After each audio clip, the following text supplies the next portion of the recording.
അടൂർ ബാസി sir കഴിഞ്ഞാൽ മലയാള സിനിമയിൽ പാട്ട് പാടിയ നായകൻ അല്ലെങ്കിൽ നടന്മാരിൽ ഏറ്റവും കൂടുതൽ പാട്ട് പാടിയിട്ടുള്ള ആള് മോഹൻലാൽ സാറാണ് എന്നുള്ളത് നിങ്ങൾക്ക് ആലോചിക്കണം. ആ മുന്നിലാണ് ഇനി മുഴുവൻ ആരംഭിച്ചിരിക്കുന്നത്. എല്ലാവർക്കും നമസ്കാരം.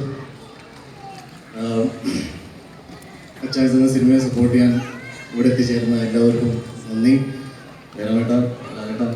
എല്ലാവരും വളരെ സന്തോഷമുണ്ട്. ഞാനൊരു പാട്ടുകാരനൊന്നുമല്ല. നമ്മുടെ CUA പത്മകുമാർ സാറ് പടം പാക്കപ്പ് ആയപ്പോൾ എല്ലാവർക്കും ഈ സിനിമയിൽ വർക്ക് ചെയ്ത എല്ലാ ടെക്നീഷ്യന്മാർക്കും അഭിനയിച്ച നടന്മാർക്കും എല്ലാവർക്കും ഒരു പാക്കപ്പ് പാർട്ടി കൊടുത്തു. ഫുഡൊക്കെ കഴിഞ്ഞപ്പോൾ ജയറാമേട്ടൻ പാട്ട് പാടാൻ തുടങ്ങി. ജയറാമേട്ടനാണ് പാട്ട് പാടാൻ തുടങ്ങിയത്. അപ്പോൾ എല്ലാവരും കൂടി അതിനൊപ്പം ഞാനൊരു 2 വരി പാടിയപ്പോൾ എൻ്റെ ഡയറക്ടർ ജയറാമേട്ടൻ, സഞ്ജു, അതിൽ എല്ലാവരും ചേർന്ന് പറഞ്ഞു ഈ സിനിമയിൽ. ഞാൻ സത്യം പറഞ്ഞാൽ ഞങ്ങൾ എല്ലാവരും കൂടി ഇരിക്കുമ്പോൾ ഉണ്ണി പാടുന്നത് ഉണ്ണിക്ക് പോലും അറിഞ്ഞുകൂടാ. അങ്ങനെ ഇരിക്കുന്ന സമയത്ത് ഞാൻ ചുമ്മാ ഉണ്ണിയോട് പറഞ്ഞു, ഉണ്ണി 2 വരി എന്തെങ്കിലും ഹിന്ദി പാട്ട് മൂളോ ചോദിച്ചു. അങ്ങനെ ഏത് പാട്ടാണെന്ന് ചോദിച്ചപ്പോൾ ഞാൻ തന്നെ പറഞ്ഞു, ദോ ദിൽ മിലേംഗെ മഗർ ചുപകെ ചുപകെ. ബാക്കി ഉണ്ണി പാടിയപ്പോൾ ബാക്കി എല്ലാവരും സൈലന്റ് ആയി, പാട്ട് നിർത്തി. പിന്നെ ഒരൊറ്റ ആള് പാടാണ്ടായി. അങ്ങനെയാണ് അവിടെ നിന്ന് ഒരു ഗായകനെ കണ്ടെത്തിയത്.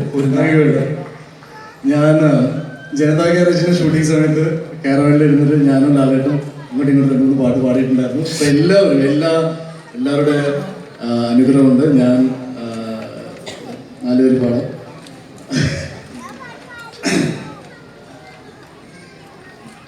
ഈ നിലവറിയാതെ ഈ കനവറിയാതെ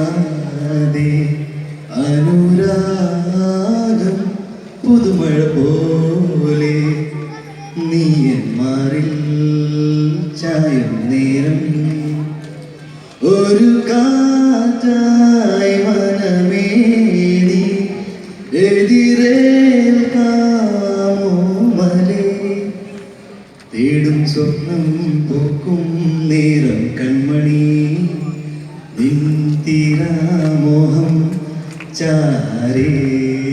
താങ്ക് യു രതീഷ് വേഗം. Thank you. Last but not the least, ഞാൻ രതീഷിനോട് പറഞ്ഞു, രതീഷ് എല്ലാവരും പറയുന്നത് പാട്ട് പാടണം. അപ്പോൾ എൻ്റെ കുറവുകളെല്ലാം മനസ്സിലാക്കി എനിക്ക് വേണ്ടി, ഇത് രതീഷിൻ്റെ ബെസ്റ്റ് ആണെന്ന് ഞാൻ പറയുന്നില്ല, പക്ഷേ ഒരു നടന് വേണ്ടിയിട്ട് ഒരു മ്യൂസിക് ഡയറക്ടർ എൻ്റെ കുറവുകളെല്ലാം ഒളിപ്പിച്ച് വെച്ച് എനിക്ക് വേണ്ടി നല്ലൊരു പാട്ടുണ്ടാക്കി തന്നു. നന്ദിയുണ്ട്. Thanks a lot. Thank you. എന്തായാലും